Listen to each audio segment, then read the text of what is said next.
Hello students, मैं अंजू वर्मा। आज हम ऑनलाइन क्लासेस में डेडलॉक अवॉइडेंस के बारे में पढ़ेंगे। मैंने आपको डेडलॉक इग्नोरेंस और डेडलॉक प्रिवेंशन के बारे में पहली स्लाइड में पहले वीडियो में मैंने आपको बता दिया था। अब हम उसमें डेडलॉक अवॉइडेंस की बात करते हैं। मतलब कि प्रिवेंट में हम कुछ हद तक तो डेडलॉक को सॉल्व कर पा रहे थे, लेकिन अगर हम डेडलॉक को सॉल्व नहीं कर पा रहे हैं तो हम इसमें डेडलॉक अवॉइडेंस का यूज़ करेंगे। आगे हम पढ़ते हैं डेडलॉक अवॉइडेंस होता क्या है। In deadlock avoidance the request for any resources will be granted if the resulting state of the system doesn't cause deadlock in the system. The state of the system will be continuously be checked for a safe or unsafe state. In order to avoid deadlock, the process must tell operating system the maximum number of resources a process can request to complete its execution. The simplest and most useful approach states that the process should be declare the maximum number of resources of each type it may ever need. The deadlock avoidance algorithm examines the resources allocation so that there can never be a circular wait condition.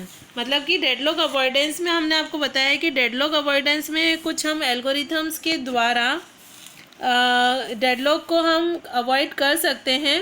Prevention algorithm में हमारे कुछ prevention हम नहीं कर पा रहे थे, इसलिए हम डेडलॉक अवॉइड करने के लिए हमने डेडलॉक अवॉइडेंस का यूज़ किया है।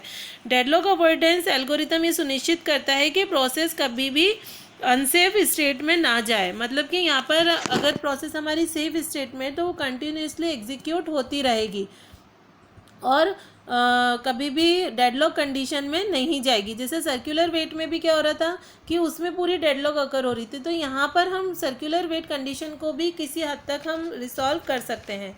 यहाँ पर हम दो स्टेट पढ़ते हैं, सेफ स्टेट और unsafe state.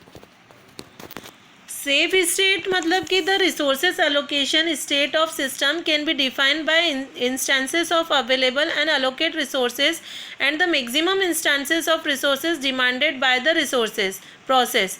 A state of a system recorded at some random time shown below this. इस सेफ स्टेट में हम क्या करते हैं, जिसमें हम प्रोसेस को एक सेफ सीक्वेंस में एग्जीक्यूट करते हैं। इसमें प्रोसेस सेफ सीक्वेंस में इस प्रकार एग्जिस्ट होती है कि पहले प्रोसेस के पास एग्जीक्यूट होने के लिए पर्याप्त रिसोर्सेस हो और एग्जीक्यूशन समाप्त हो जाए तो इस प्रोसेस को के द्वारा रिसोर्सेस रिलीज कर दिया जाए ताकि अगली प्रोसेस एग्जीक्यूशन के लिए उसके पास में पर्याप्त रिसोर्सेस हो, तो उसको हम बोलते हैं सेफ स्टेट। जैसे हमने यहाँ पर प्रोसेस का ABCD हमारी 4 प्रोसेस है, इसमें हमारे टाइप 1, टाइप 2, टाइप 3, टाइप 4 ये रिसोर्सेस हैं। हमने ये रिसोर्सेस असाइन कर दिए हैं इसको। अब हम रिसोर्सेस स्टिल नीडेड मतलब क्या कि पहले में जैसे टाइप 3 था और टाइप 2 में 0 था, टाइप 3 में 2 था और टाइप 4 में 2 था पहले रिसोर्सेज के लिए। तो हमने क्या करा, यहाँ पर 1 1 0 0 इसमें असाइन कर दिया। फिर मतलब कि जो रिसोर्सेज की नीड है हमने वो रिसोर्सेज उसको दे दिया। जैसे हमने यहाँ पर EPF लिया है, EPA resources allocation state of system है। There are 4 process and type 4 type of resources in the system. Table 1 shows the instance of each resources assigned to each process। यहाँ पर हमने हर प्रोसेस को रिसोर्सेस असाइन कर दिया है। मतलब कि ये टेबल 1 था हमारा, यहाँ पर हमने प्रोसेस लिए 4 और ये type 1, type 2, type 3, type 4 resources हैं और हर प्रोसेस को हमने रिसोर्सेस एलोकेट कर दिए हैं। अब यहाँ पर जो उसको ज़रूरत है वो उन्हीं रिसोर्सेस को लेगा। Table 2 shows the instance of resources each process still need। Vector E is the representation of total instances of each resources in the system। कितने instances यहाँ पर इसको चाहिए वो वेक्टर E यहाँ पर बताता है। जैसे वेक्टर E में पहले में है 7, जैसे हमने यहाँ पर लिया है तो 3 4 5 6 ये फर्स्ट टाइप है। फिर यहाँ पर 2 है, इस तरह से हमने इसमें रिसोर्सेस लिया है। तो यह वेक्टर में पहले में 7 6 8 और 4 है। फिर P में 6 2 8 3 है, A में 1 4 0 1 है। वेक्टर P रिप्रेजेंट करता है instance of resources that have been assigned to process. Vector A represent कर रहा है number of resources that are not to be use. देखिए यहाँ पर पी जो है जितनी रिसोर्सेज की उसको आवश्यकता है वो असाइन किया है हमने। जैसे मान लीजिए यहाँ पर पी के लिए कितना असाइन कर दिया हमने, 3 4 5 6 किया है। दूसरा हमने क्या किया है 2, फिर हमने क्या किया है 8, और फिर 4 में कितना है 3, तो यहाँ पर ये आ गया 3। अब एक्चुअल उनको जो रिसोर्सेज की आवश्यकता नहीं है वो कितने हैं इसमें, 1 4 0 1। अब इन्हीं दोनों को हमने क्या करा है, जोड़ दिया है, और ये वेक्टर ई में हमने रिप्रेजेंट किया है 7 6 8 4, राइट। अब यहाँ पर देखिए, अब state of system is called safe state if the system can allocate all resources request bye all process without entering into deadlock. मतलब हर रिसोर्सेज हर प्रोसेस को हर रिसोर्सेज जो उसने रिक्वेस्ट करी थी वो मिल गई है, तो हमारा यहाँ पर डेडलॉक अकर नहीं होगा। If the system cannot fulfill the request of all process, then the state of system is called unsafe state. अगर ये इसको fulfill नहीं करता है तो हम उसको unsafe state बोलते हैं। The key of deadlock avoidance approach is when the request is made for request, then the request must only be approved. In this case, if the resulting state is also a safe state. मतलब कि deadlock avoidance approach हमारी तब fulfil होती है कि हर प्रोसेस को वो रिसोर्सेस हम अलोकेट कर दें, और तभी हमको वो रिज़ल्ट मिलेगा, और वो रिज़ल्ट हमें सेफ स्टेट में मिलेगा। अगर हम सिंगल इंस्टेंस रिसोर्सेस के लिए अलोकेट कर रहे हैं तो यहाँ पर हम रिसोर्स अलोकेशन ग्राफ के द्वारा हम उसको यूज़ कर सकते हैं, और अगर मल्टीपल इंस्टेंसेस हम रिसोर्सेज के अलोकेट कर रहे हैं तो यहाँ हम बैंकर्स एल्गोरिथम का यूज़ कर सकते हैं। मतलब यहाँ पर हम 2 एल्गोरिथम का यूज़ करते हैं। अभी तो मैंने आपको सेफ कंडीशन बताई थी, अनसेफ कंडीशन में क्या होगा वो मैं आपको बताती हूँ। देखिए, अनसेफ कंडीशन क्या होती है कि अगर प्रोसेस एक सेफ सीक्वेंस में नहीं है तो अनसेफ स्टेट में होती है, और अनसेफ स्टेट में डेडलॉक हो सकता है। जैसे मान लीजिए, मैं एक आपको एग्जांपल बताती हूँ कि हमारे पास में 11 टेप ड्राइवर हैं। प्रोसेस 1, प्रोसेस 0, प्रोसेस 1 और प्रोसेस 2 हमारी 3 प्रोसेस हैं, और मैक्सिमम रिक्वायरमेंट क्या है कि P0 को 9 चाहिए, P1 को 4 चाहिए, P2 को 8 चाहिए, और जबकि P0 को 9 चाहिए और उसके पास में सिर्फ 5 हैं, P1 को 4 चाहिए, उसके पास में सिर्फ 2 हैं, और P2 को 8 चाहिए, उसके पास भी सिर्फ 2 हैं। तो यह जो टेप है वो करंट होल्ड हमारी 5 + 2 + 2 मतलब 9 बताती है, और हमारे पास बची हुई टेप ड्राइवर है 11, जिसमें से हम 9 माइनस करते हैं तो 2 आता है। तो सबसे पहले हम अगर P0 को देखते हैं तो हम P0 को पहले एग्जीक्यूट नहीं कर सकते, क्योंकि उसको कितनी चाहिए, 9 चाहिए, जबकि उसकी करंट होल्ड 5 है और हमारे पास में बची हुई 2 हैं, यानी कि टोटल 7 हैं। तो 9 को उसकी रिक्वायरमेंट है, लेकिन हमारे पास में 7 ही हैं।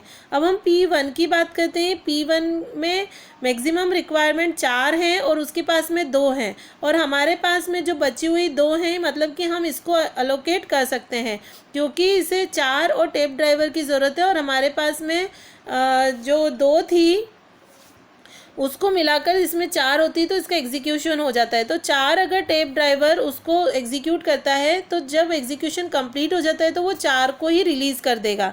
अब यहाँ पर P2 की बात करते हैं, इसको 8 की रिक्वायरमेंट है। अब हमारे पास में 4 रिलीज़ हो चुकी है और उसके पास में 2 ऑलरेडी है, तो हमारे पास में कितना हो जाएगा, P0 को अगर हम एग्जीक्यूट करेंगे तो उसे हम 4 ड्राइवर की ज़रूरत दे सकते हैं।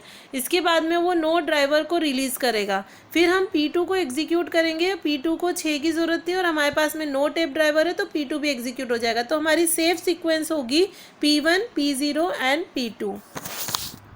अब हमने इसमें बात करी है जो इसके 2 एल्गोरिथम है। पहला एल्गोरिथम है रिसोर्स एलोकेशन ग्राफ और दूसरा है बैंकर्स एल्गोरिथम। तो रिसोर्स एलोकेशन ग्राफ क्या होता है? रिसोर्स एलोकेशन ग्राफ एक पिक्टोरियल रिप्रेजेंटेशन होता है हर स्टेट का, स्टेट ऑफ अ सिस्टम का। As its name suggest, the resource allocation graph is the complete information about all the process which are holding some resources और waiting for some resources. मतलब ये पूरी का प्रोसेस का एक graph होता है जो हमको बताता है कि कितने रिसोर्सेज होल्ड में हैं और कितने रिसोर्सेज वेटिंग कंडीशन में हैं। उसको पूरा पिक्टोरियल रिप्रेजेंटेशन करके देता है resource allocation graph. It also contains the information about all the instance of all the resources, whether they are available or being used by a process. सभी की information भी रखता है. In resources allocation graph the process is represented by a cycle while the resources is represented by a rectangle. यहाँ पर हमने process को एक साइकिल बोल दिया था मैंने, सर्कल के फॉर्म में बताया है और रिसोर्सेज को हमने रिप्रेजेंट किया है रेक्टेंगल फॉर्म में. देखिए हम यहाँ पर देखते हैं, यहाँ पर हमारे पास में जो रिसोर्सेस हैं ये वर्टाइसेस हमने लिए हैं. वर्टाइसेस में प्रोसेस वर्टेक्स और रिसोर्सेज वर्टेक्स लिए हैं.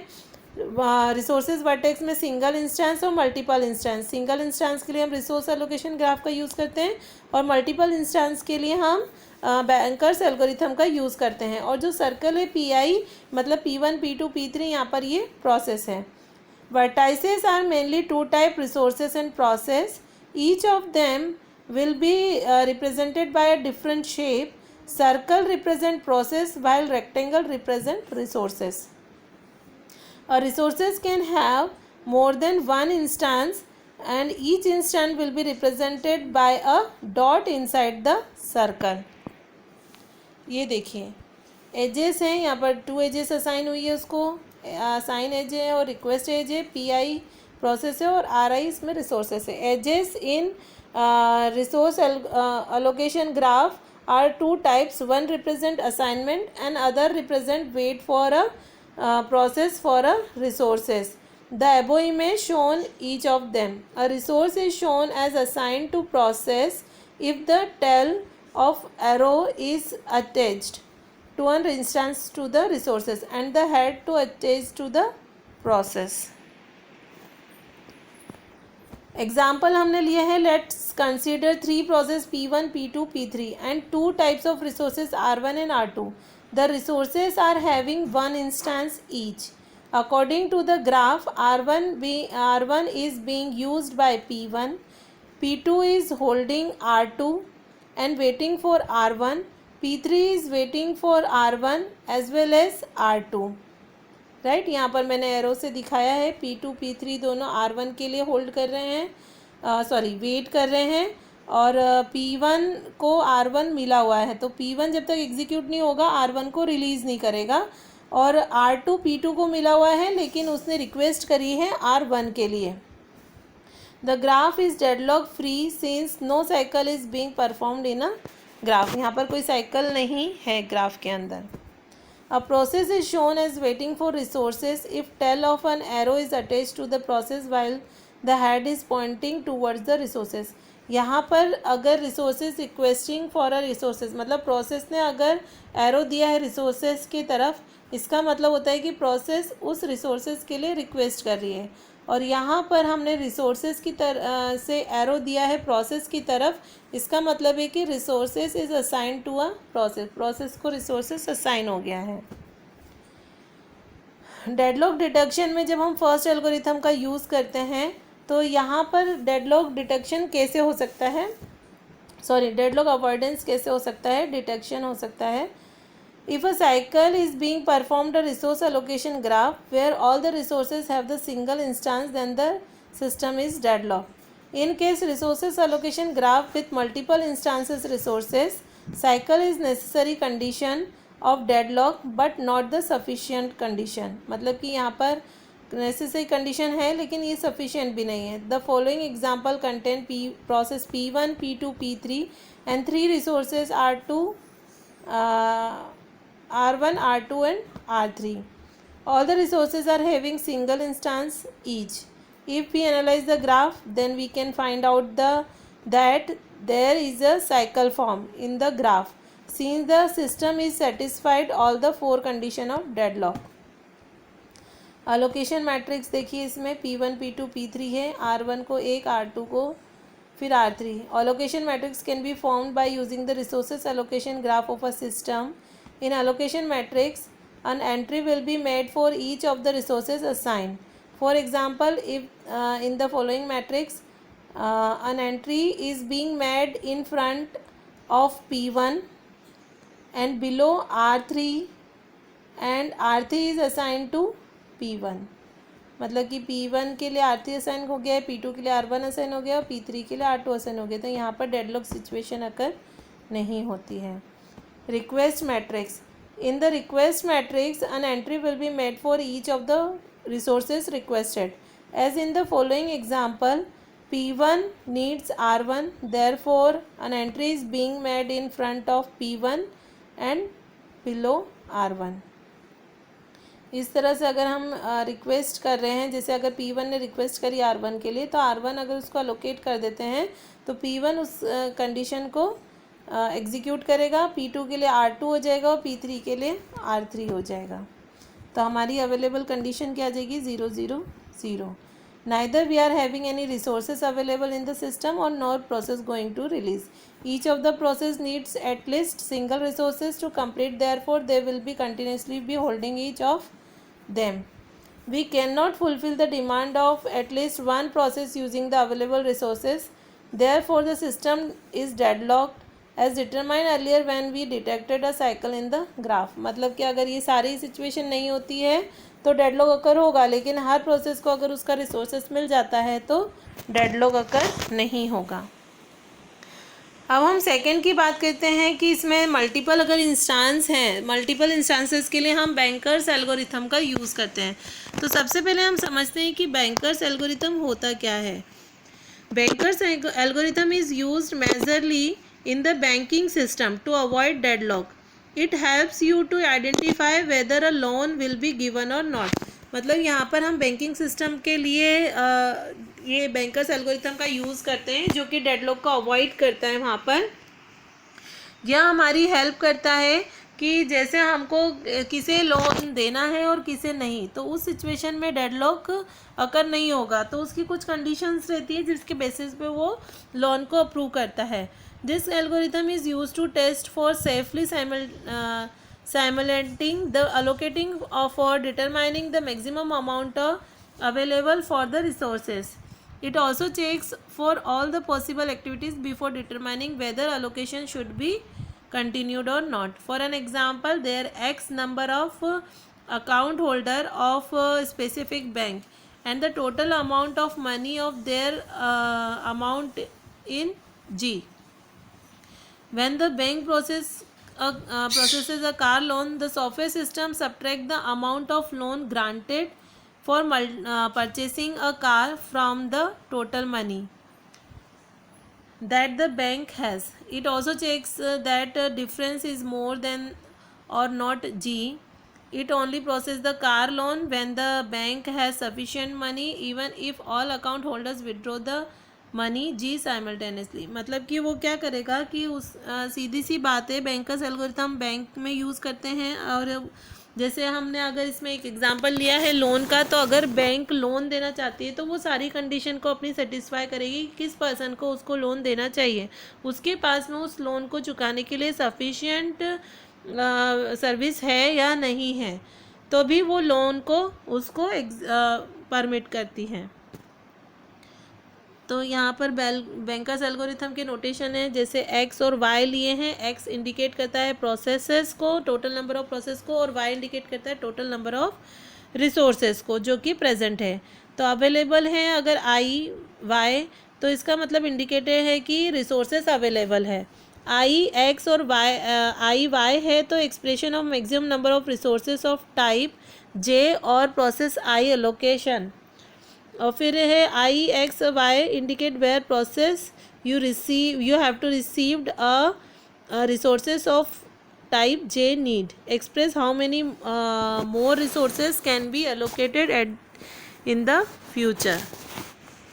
जैसे हमने यहाँ एग्जाम्पल लिया है बैंकर्स एल्गोरिथम का, assume that 5 pen drive, 2 printers, 4 scanners, 3 hard disk ये है हमारे पास में। तो हमारे पास में रिसोर्सेस का जो रिप्रेजेंटेशन है वो 5 2 4 3 है। Assume there are 4 process, the available resources are already allocated as per the matrix below. अब हमने यहाँ मैट्रिक्स लिया है तो यहाँ पर हमारे पास में 4 प्रोसेस है, P Q R S। Pen drive 2 1 1, हमारे पास में पेन ड्राइव कितना थी? 5 थी, तो हमने यहाँ पर पेन ड्राइव इस तरह से एलोकेट कर दिया। प्रिंटर हमारे पास में कितने थे? 2 थे, तो प्रिंटर के लिए हमने यहाँ 1 1 दिया है, तो ये 2 एलोकेट हो गए हैं। स्कैनर हमारे पास में 4 थे तो हमने यहाँ पर ये 2 दिए हैं। हार्ड डिस्क हमारे पास में 3 थी, यहाँ पर 3 अलोकेट कर दिए हैं। तो here the allocation resources is the total of these column allocated है 4 2 3. We also created matrix to display the number of each resources required for all the process. This matrix is called need equals to 3 0 2 2. This one. So the available vector will be available plus allocated 5 2 4 3 minus 4 2 2 3. तो हमारे पास में कितना available बचा 1 0 2 0. Resources request algorithm enable you to represent the system behavior when a specific process makes a request resources. Let's understand by the following step. मतलब हमने इसमें बोला है कि जो रिसोर्सेस है वो इस एल्गोरिथम तभी हमारा ये अप्रूव होगा जब वो उसके रिसोर्सेज की रिक्वेस्ट को देखेगा। जैसे स्टेप 1 में है कि when total request instance of all resources lesser than the process, तो मूव टू सेकेंड स्टेप क्या बोलता है, when request instances of each and every resources type is lesser compared to available resources of each type, it will be processed to the next step. Otherwise the process required to wait because of the unavailability of sufficient resources. Third process बोलता है कि resources is allocated as shown in the below given pseudocode. pseudocode के द्वारा भी हम उसको allocate कर सकते हैं। जैसे ये हमने लिखा है कि अवेलेबल क्या होता है, available minus request Y, allocation X है, allocation X plus request X, need है तो need X minus request x.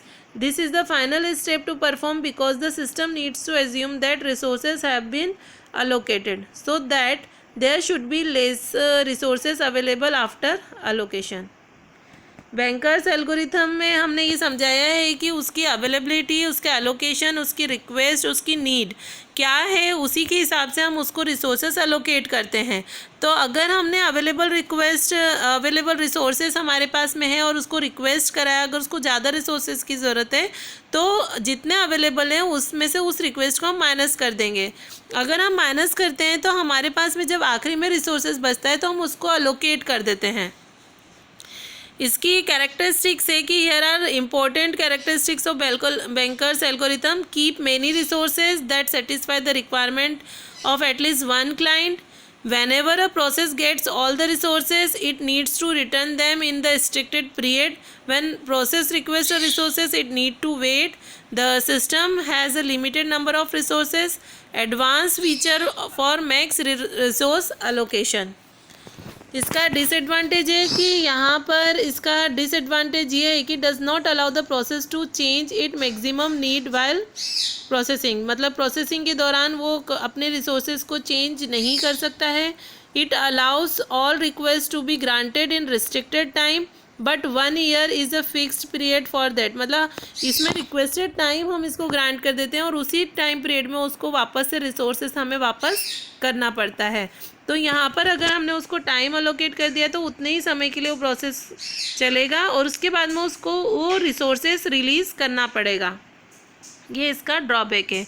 All process must know and state their maximum resources need in advance. हर प्रोसेस को पता होना चाहिए कि उसको जो रिसोर्सेस मिल रही है कितनी बार मिलेगी और कितनी दिनों के लिए मिलेगी, ये सारी चीज़ें उसको पहले से पता होना चाहिए. तो ये हमारा बैंकर्स एल्गोरिथम रहता है जिसमें हम डेडलॉक अवॉइडेंस के अंदर हम इसका यूज़ करते हैं. Thank you student. आपको ये वीडियो अच्छा लगा हो तो इसे लाइक और सब्सक्राइब ज़रूर कीजिएगा और अगर इसमें आपको कुछ भी बात करनी हो तो कमेंट बॉक्स में पूछ सकते हैं. Thank you.